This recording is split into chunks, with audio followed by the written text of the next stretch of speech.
Seja bem-vindo à Caixa de Imaginação, o primeiro blog em português onde falamos sobre contos e compartilhamos, de forma gratuita, materiais psicoeducativos sobre a utilização dos contos para o desenvolvimento emocional de crianças, adolescentes e adultos. Na direção do blog se encontra Claudine Bernardes, escritora e especialista em contos e fábulas terapêuticas, com diversos livros publicados tanto no Brasil como na Europa.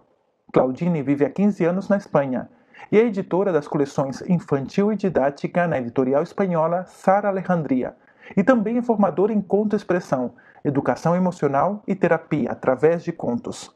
Comecemos com o nosso tema de hoje. Conto O Jardim Secreto, por Claudine Bernardes.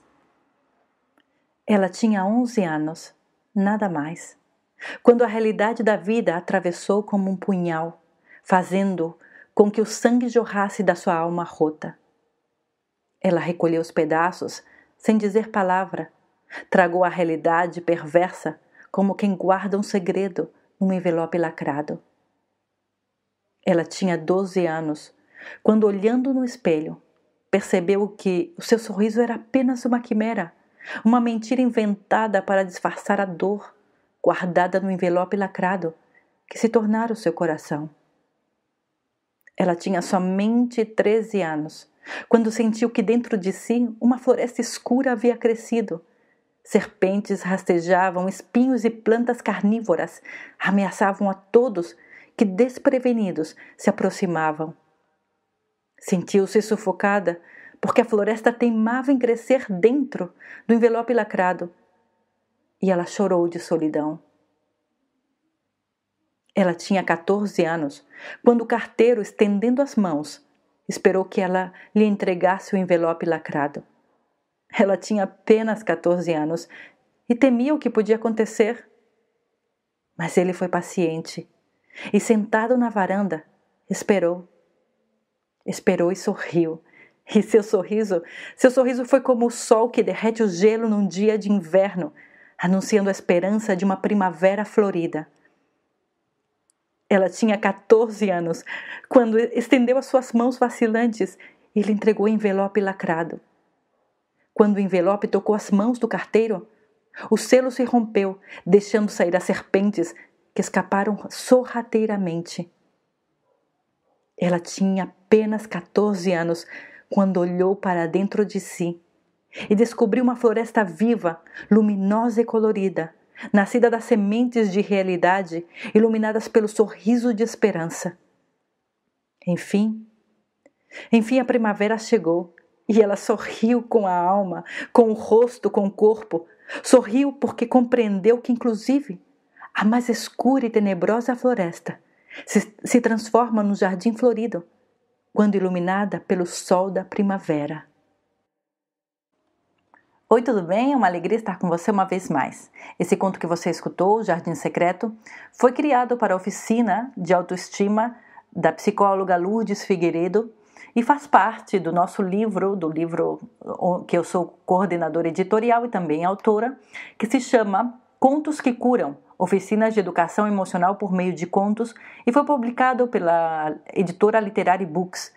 Esse livro já é um best-seller e fazem parte dele 24 autoras que fizeram o curso de conto-expressão comigo na última viagem que eu estive no Brasil, e está formado por 24 oficinas de educação emocional por meio de contos, oficinas dirigidas a crianças, adolescentes e adultos. E eu resolvi escolher esse conto porque eu quero conversar com você hoje sobre um tema que eu acho de grande importância e creio que também é uma das bases do meu trabalho, que é a importância dos contos na educação e na terapia. E eu acho que eu penso que um conto pode tocar o coração das pessoas e provocar mudança, e principalmente se acompanhado a este conto existir um material, uma oficina com uma técnica específica, como é a conto-expressão, esse potencial pode ser muito mais grande e esse potencial de mudança pode ser ampliado. Rudolf Steiner tem uma frase que eu gosto muito que diz que a alma humana tem a necessidade inextinguível de que a substância dos contos flua através das suas veias, assim como o corpo necessita ter substâncias nutritivas que circulam através dele. E é uma verdade, nós somos seres humanos e o ser humano é essencialmente narrativo. E nós necessitamos de histórias, e as histórias, elas curam o nosso coração, a nossa alma, curam o nosso corpo também, porque faz parte da nossa essência. Quando escutamos falar sobre contos, imediatamente os associamos à infância, e nos traz lembranças felizes, na verdade. Os contos são elementos essenciais durante a infância, porém sua importância não deveria diminuir durante a adolescência ou a vida adulta. Os contos carregam a essência humana, nossa estrutura vital, um princípio, um processo de desenvolvimento e um final também faz parte da narrativa. Os contos, através de suas metáforas e simbolismos, alcançam o nosso inconsciente, já que conseguem esquivar as barreiras criadas pela razão. E uma vez ali, eles despertam conhecimento ou plantam sementes para o futuro. Dotar a mente de simbolismo é altamente importante, já que 80% das nossas decisões são tomadas pelo inconsciente. Você sabia disso? Essa é uma realidade, foi feito estudos científicos que comprovam isso, que 80% das nossas decisões são tomadas pelo inconsciente. Por este motivo, os contos servem como instrumento perfeito para educar as emoções, ensinar valores, animar, fortalecer a resiliência, a autoestima, a assertividade. Deixar o nosso inconsciente cheio de possibilidades e de sementes de otimismo, sementes de resiliência, dotar o nosso inconsciente de material para tomar boas decisões. É importante esclarecer que utilizamos o termo conto como forma geral para o gênero narrativo que engloba contos de fadas, contos modernos, fábulas, mitos, parábolas, lendas, etc. A pessoa, como leitor ou como ouvinte, encontra significados nos contos, pois eles transmitem importantes mensagens à mente consciente e também à inconsciente. Essas histórias encorajam seu desenvolvimento, ao mesmo tempo que aliviam pressões conscientes e inconscientes. Na medida em que as histórias se desenrolam, dão espaço à consciência, mostrando caminhos para satisfazer as necessidades e desejos de acordo com as exigências do ego e do superego. Ocorre uma transformação interior que acaba afetando toda a vida do indivíduo. A psicanálise foi a primeira disciplina a admitir as complicações decorrentes da divisão do sujeito entre o consciente e o inconsciente. Porém, dentro do mundo literário, sabemos que isto é um fato consumado, já que a literatura cria personagens contraditórios, onde nem sempre se produz uma síntese. Bruno Bettelheim, não sei se você já escutou falar dele, mas é um grande psicólogo, já falecido, psicólogo e psicanalista, que dedicou grande parte da sua pesquisa científica à utilização de contos no desenvolvimento da criança. E explica que as histórias contribuem com mensagens importantes para o consciente, o pré-consciente e inconsciente infantil. Ao referir-se aos problemas humanos universais, especialmente aqueles que preocupam a mente da criança, essas histórias se comunicam com seu pequeno ego em formação, estimulando o seu desenvolvimento. À medida que as histórias são decifradas, elas dão crédito consciente e corpo às pulsões do id e mostram os diferentes modos de satisfazê-los, de acordo com as exigências do ego e do superego. Isso segundo Bruno Bettelheim, está no seu livro Psicanálise dos Contos de Fadas, na sua página 12. A linguagem simbólica é um valioso recurso que se esconde por trás da simplicidade das histórias e que é usada para explicar problemas, etapas ou fatos por meio de símbolos ou imagens direcionadas ao inconsciente humano, sugerindo possibilidades e alternativas. Isso mesmo, possibilidades e alternativas. Graças a essa linguagem específica, as crianças veem suas preocupações e desejos expressos ali na história. Atualmente usamos essa linguagem para representar coisas que não estão ao alcance do entendimento humano, isto é, coisas que não podemos explicar com fatos. Vamos ver o que disse Carl Gustav Jung. sobre isso. Usamos termos simbólicos constantemente para representar conceitos que não podemos definir ou compreender de forma alguma. Esta é uma das razões pelas quais todas as religiões usam linguagens ou imagens simbólicas. Mas esse uso consciente de símbolos é apenas um aspecto de um fato psicológico de grande importância. O homem também produz símbolos inconscientes e espontaneamente na forma de sonhos. A linguagem simbólica, agora já deixando o que Jung nos ensinou, continuamos com o nosso tema. A linguagem simbólica transporta-nos para o nosso interior pela força do seu sentido, do seu apelo emotivo e afetivo, sem nos persuadir ou convencer com argumentos e provas. Eu tenho certeza que quando você escutou o conto que eu li, o seu coração foi tocado e você desejou compreender esse tema, e esse tema tocou o seu coração de forma completa. Segundo Bruno Bettelheim, o conto tem um efeito terapêutico, pois a criança encontra uma solução para suas incertezas através da contemplação do que a história parece implicar acerca de seus conflitos pessoais atuais. O que quer dizer isso? Significa que a criança vê na história os seus próprios conflitos e vivencia essa experiência de forma empática através do olhar do personagem, e ela vive isso como se fosse o personagem, e como vivencia isso, também pode trabalhar esses problemas na sua própria vida. O conto de fadas não informa sobre as questões do mundo exterior, mas sim sobre processos internos que ocorrem dentro dos sentimentos e do pensamento humano. Os contos garantem à criança que as dificuldades, os perigos, as fatalidades podem ser vencidas por todos os que pretendem vencer na vida. E a criança que é desprotegida por natureza sente que também ela pode ser capaz de superar seus medos, angústias e desconhecimentos.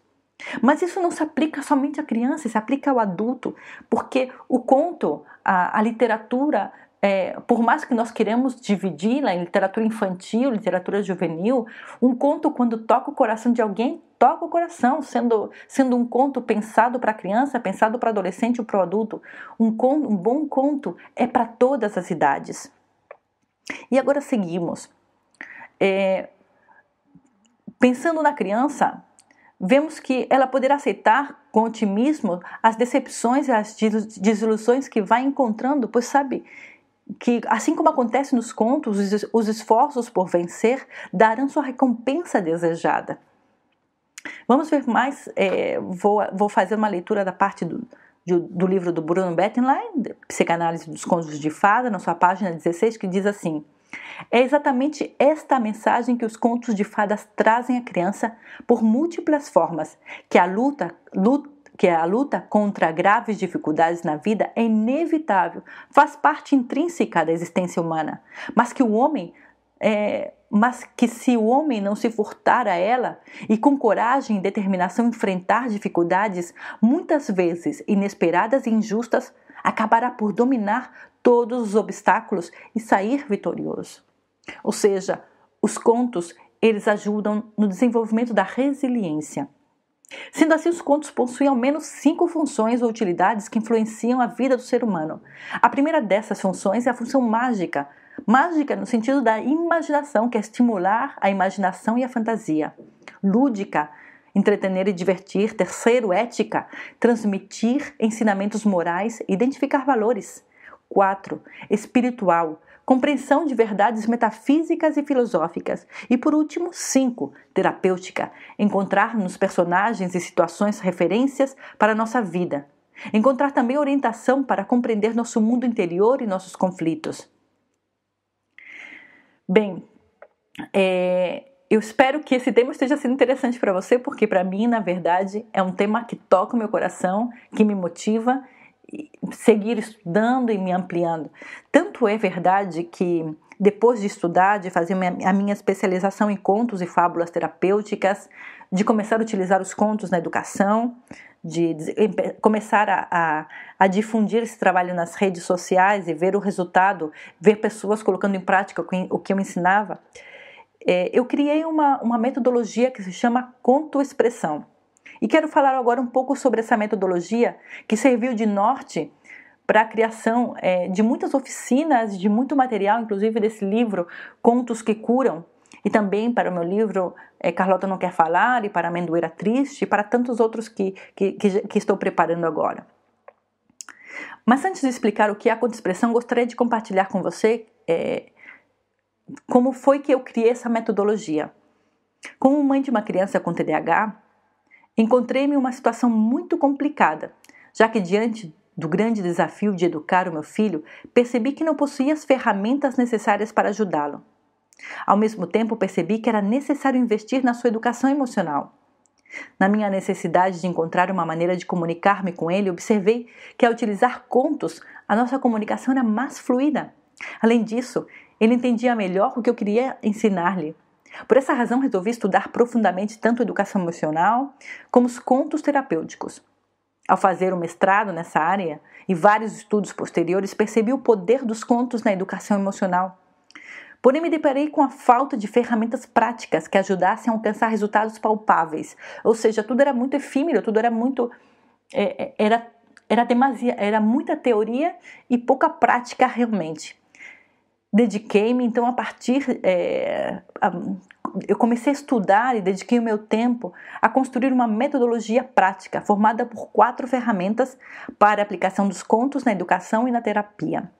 Esta metodologia foi abraçada pela Epision, que é a Escola de Terapia Psicoexpressiva Humanista do Instituto IASE, onde hoje em dia eu leciono como professora no mestrado de conto-expressão, um mestrado do qual sou diretora também,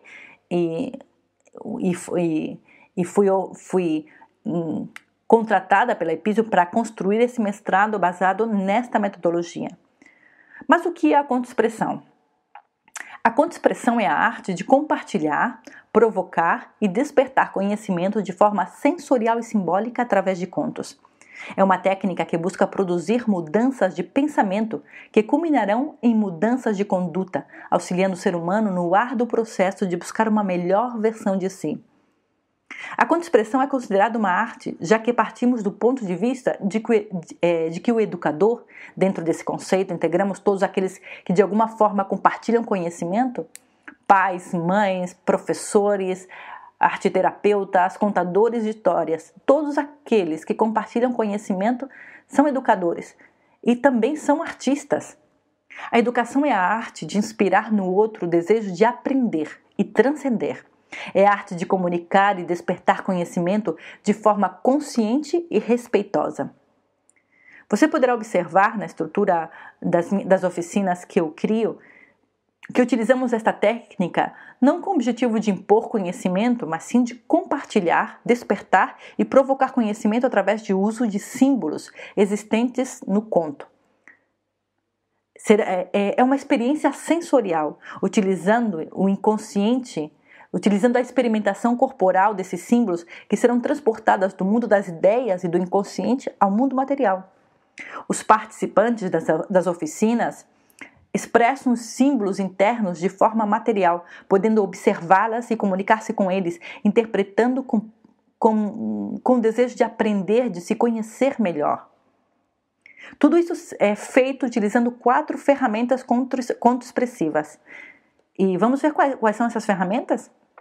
A primeira dessas ferramentas se chama conexão emocional. O participante das oficinas se conectam com os símbolos existentes no conto, ajudando a compreendê-los. Também se gera conexão emocional também com o facilitador ou com a história ou com os personagens. A segunda são as metáforas e símbolos existentes nos contos. Utilizamos metáforas que passam uma mensagem eficaz. Por quê? Porque a metáfora é uma forma simples de passar conceitos complexos. E partimos de conhecimentos prévios já existentes dentro da pessoa. Ou seja, quando eu digo que por exemplo, no meu conto, da amendoeira triste, onde eu utilizo a metáfora da grande montanha, vemos a grande montanha como alguém que compartilha conhecimento, que ajuda. Uma pessoa grande na nossa vida é uma pessoa que serve de apoio, que serve de proteção para nós. Então, quando se fala da grande montanha, a criança, o adolescente, o adulto já consegue ligar esse conceito a isso que já conhece dentro dela. O método socrático, também conhecido como maiêutica, era um método utilizado pelo filósofo Sócrates e difundido por Platão, no qual o professor deveria guiar o aluno, ajudando-o a parir determinado conhecimento através de perguntas. Ou seja, nós respeitamos o outro ser humano, não impomos o conhecimento, se trata de despertar o conhecimento que o conto passa para ele através de perguntas. E por fim, a atividade didática. Uma oficina conto-expressiva sempre possui uma atividade didática que serve para fortalecer o conhecimento e também compartilhar e despertar esse conhecimento. Como você pode observar, estamos diante de uma metodologia que respeita os processos internos de cada pessoa, despertando conhecimento sobre algumas circunstâncias específicas que já estejam maduras para a colheita. Ou seja, nós não vamos impor conhecimento, nós vamos estabelecer uma conexão com o outro ser humano e despertar nele o conhecimento. Vamos semear também, para que quando seja o momento correto, essa semente brote e possa gerar esse conhecimento que foi pouco a pouco crescendo dentro dela. Espero realmente que esse tema tenha sido interessante para você, assim como é para mim. Eu constantemente recebo muitos e-mails de professores, psicólogos, psicopedagogos, pedindo materiais para trabalhar tanto na terapia como na educação, e quero dizer para você que os meus materiais, tem muito material gratuito, a parte dos livros que publico, obviamente, mas no meu blog existe muito material gratuito para você que quer entrar em contato com esse tema. E também tem os meus cursos disponíveis, curso de conto-expressão, mestrado em conto-expressão. E se você tem alguma dúvida, pode entrar em contato comigo através do meu blog, A Caixa de Imaginação. E para terminar e para me despedir, quero deixar essa frase de Rudolf Steiner, que para mim é maravilhosa. Disse assim: a alma humana tem uma necessidade inextinguível de que a substância dos contos flua através das suas veias, do mesmo modo que o corpo necessita ter substâncias nutritivas que circulem através dele. Um grande abraço e até logo! Espero que o tema de hoje tenha sido agregador para você. Caso deseje mais informação sobre os nossos cursos, entre no nosso blog www.acaixadeimaginação.com. Nos escreva por e-mail ou por WhatsApp a +34 680 880 740. +34 680 880 740. Até a próxima!